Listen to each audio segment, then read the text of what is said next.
Good evening, carefree cooks everywhere.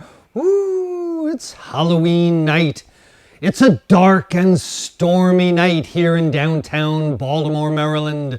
Raining and misty and spooky. And I've come to you live this evening on Halloween evening to share a terrible story of fright and caramelization of sugars, because once upon a time, on this dark and stormy night, there was a pumpkin.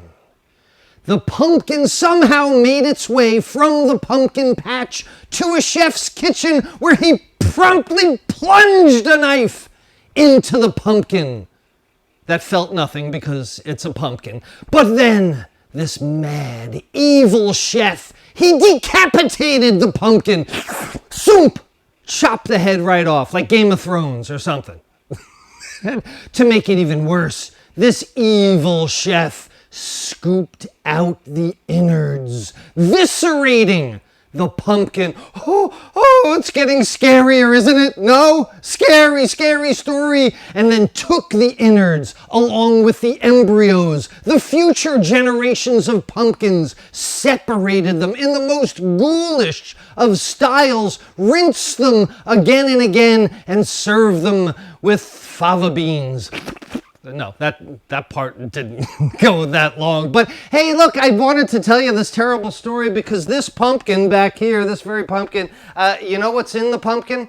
Just imagine, I think I already ruined it. But look, all these nice toasty pumpkin seeds. It's going to be hard for me to eat them and talk, but let me show you a few. They come out a little bit like pumpkin brittle. Because you can choose to put sugar on them or not, but either way you're using one of the 4 effects of heat on food, and that's why I wanted to tell you the scary story today, because if you remember a few weeks ago we talked about fall cooking using gelatinization of starches more than anything else, and in the summer we use a lot of that caramelization of sugars on the barbecue grill, and I was trying to make the point that of the 4 effects of heat on food, as the seasons change, you concentrate on the other ones. Now, that's not to say you never want to get something brown and crispy in the fall. I just showed you that you can. But here's one of the biggest questions asked of me all the time, and I wanted to illustrate it through the very quick slideshow about how to get these pumpkin seeds brown and crispy. It is impossible to do if they're wet. I did another show a few months ago. The arch enemy of brown and crispy is wet.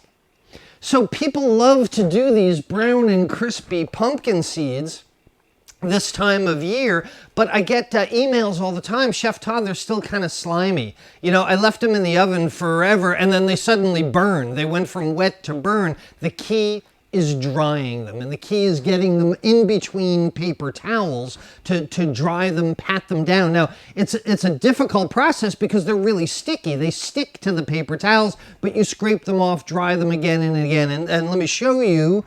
Let me see if I can go back through this silly story. But yeah, what I did was cut the top of the pumpkin off, scoop out all the seeds, rinse them, and separate them from the pulp.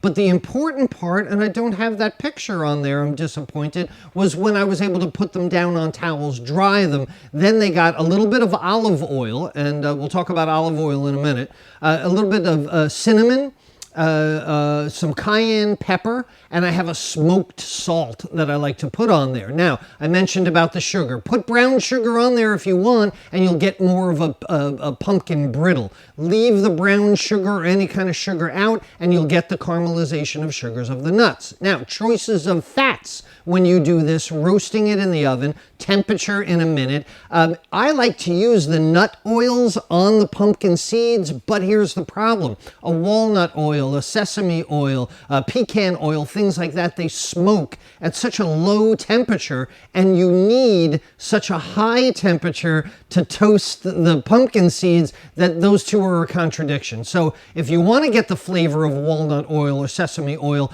after they're cooked, after they're cooled, you sprinkle a little bit on. Otherwise, they're going to be burned and smoky. That's why I use olive oil. And lastly, temperature, high oven. I want to toast these things really quickly. They toasted at 450 degrees Fahrenheit, which is what, 180, 90 Celsius or so, for about 10-15 minutes, and then I left them to cool. Or you can put them under the broiler and stir them often under direct conductive heat. But my message today is the ghoulish visceration of your squashes is not going to wind up with a toasty, crispy, sweet and spicy pumpkin seed if they're wet.